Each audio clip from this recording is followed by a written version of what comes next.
आंदोलन आणि भेटीगाठी सुरू असताना आज सकाळपासूनच बातम्यांची केंद्रस्थानं होती जंतर मंतर आणि सफदरजंग रुग्णालय। जंतर मंतर अभिजित दिपके यांचं उपोषण या ठिकाणी सुरू होतं आणि दुसरं उपोषणकर्ते सोनम वांगचुक रुग्णालयातून हस्तलिखितांमधून आपली भूमिका मांडत होते। आंदोलनाच्या या दोन केंद्रबिंदूंवर काय काय घडामोडी घडल्या, कुणी भेटी दिल्या, याचा आढावा घेणारा हा पुढचा स्पेशल रिपोर्ट।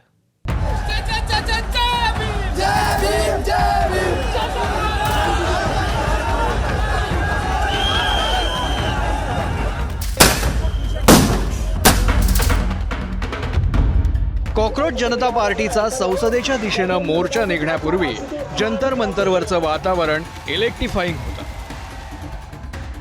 खरं तर रविवारी रात्रीपासूनच गर्दी जमायला सुरुवात झाली होती। सोमवारी सकाळपर्यंत हजारो तरुण जंतर मंतर परिसरात जमा झाले। तरुणांसोबतच विरोधी पक्षांचे नेतेही अभिजित दिपकेंची भेट घेऊन त्यांना समर्थन देताना दिसले।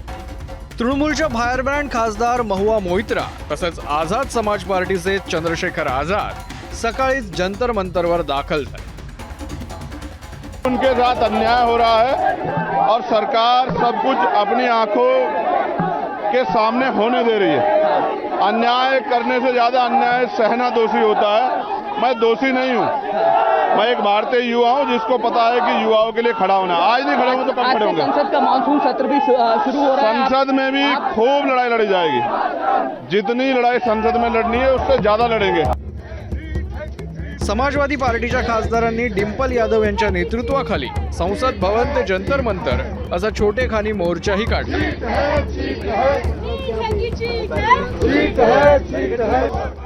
अभिनेते प्रकाश राज यांनीही आंदोलनाच्या व्यासपीठावर जाऊन दिपकेंना आपला पाठिंबा दर्शवला। सीजेपीच्या समर्थकांच्या नेतृत्वात मोर्चा सुरू झाल्यानंतर दिपकेंनी अचानक आपलं उपोषण मागे घेतलं। सोनम वांगचुक यांच्या विनंतीवरून त्यांनी हे पाऊल उचलल्याचा दावा सीजेपीनं केला। मात्र उपोषण सोडताच दिपके यांना पोलिसांनी ताब्यात घेतल्याचा दावा सीजेपीच्या समन्वयकांनी केला। त्यानंतर डिंपल यादव यांनी दिपकेंची भेट घेण्यासाठी पोलीस ठाणा गाठलं। आज पूरे लोकतंत्र के लिए, डेमोक्रेसी के लिए, इतिहास के लिए ये काला दिवस के रूप में मनाया जाएगा। आप मीडिया रिपोर्टर्स हैं, पुलिस वाले भी, उनकी आंखों में शर्मिंदगी दिख रही थी, लेकिन अपनी ड्यूटी के कारण अपने बैचेस निकाल के आए थे। गुंडे बने हुए थे कुछ पुलिस वाले तो सहयोग कर रहे थे, लेकिन कुछ पुलिस वाले बिना वर्दी के आए थे और बच्चों को मारा है, बच्चों को करंट दिया है। और जहां रूल होता है कि आपको टांगों में मारना चाहिए, बच्चों की छातियों पे मारा है। ये सीधे आघात हमारी भारत माता के सीने पे इन लोगों ने किया है। आज एकीकडे जंतर मंतरवर वेगवान घडामोडी घडत असताना सफदरजंग रुग्णालयात असलेल्या सोनम वांगचुक यांनी ट्विटरवर हस्तलिखित पत्र पोस्ट करत आंदोलनाला दिशा देण्याचा प्रयत्न केला। आपली तब्येत चांगली असून मोर्चामध्ये सहभागी होण्यासाठी आपल्याला काही काळासाठी डिस्चार्ज द्यावा अशी विनंती करणारं सफदरजंग रुग्णालयाच्या व्यवस्थापनाला लिहिलेलं पत्र त्यांनी ट्विट केलं। वांगचुक यांनी दुसरं पत्र आपले मित्र आणि पाठीराख्यांना उद्देशून लिहिलं। तुमच्यापैकी अनेक जण विचारतायत की मी हे उपोषण केव्हा सोडणार आहे। मी आधी सांगितल्याप्रमाणे खालील मागण्या मान्य झाल्या तर मी 20 तारखेला माझं उपोषण मागे घेईन। 1. शिक्षण व्यवस्थेतील घोळ, पेपरफुटी इत्यादीची जबाबदारी सरकार स्वीकारणार असेल तर। 2. जेव्हा मी आणि सीजेपीचे नेते संसद भवनाच्या दारात जातील तेव्हा तिथे असलेले विविध पक्षांचे खासदार आणि नेत्यांनी या मुद्द्याची संसदेत चर्चा करण्याबाबत आश्वस्त केलं तर। किंवा 3. माझ्या तब्येतीमुळे हे शक्य झालं नाही तर विविध पक्षांचे खासदार आणि नेत्यांनी रुग्णालयात येऊन मला याबाबत आश्वस्त केलं तर।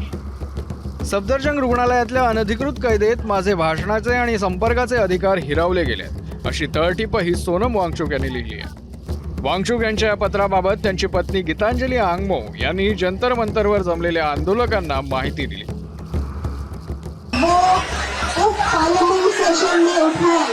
और उस पार्लियामेंट सेशन का मेन मुद्दा ये एजुकेशन अकाउंटेबिलिटी और एजुकेशन रिफॉर्म रखे तो वो कल अपना अनशन छोड़ेंगे।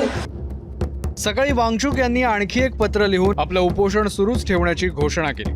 शांततापूर्ण आंदोलन करणाऱ्यांवर बळाचा वापर केल्याचा निषेध म्हणून हा निर्णय घेतल्याचं वांगचुक यांनी लिहिलंय। जोपर्यंत युवकांना खासदारांची भेट घेण्याची किंवा मला रुग्णालयात त्यांच्या भेटीची परवानगी मिळत नाही तोपर्यंत उपोषण मागे घेणार नाही असा निर्धार वांगचुक यांनी आपल्या पत्रातून व्यक्त केलाय। दिल्ली उच्च न्यायालयाच्या एक सदस्यीय खंडपीठानं रविवारी वांगचुक यांचं रुग्णालय बदलण्यास मनाई केली होती. या निर्णयाला आव्हान देत आंगमो यांनी पुन्हा दिल्ली उच्च न्यायालयात धाव घेतली.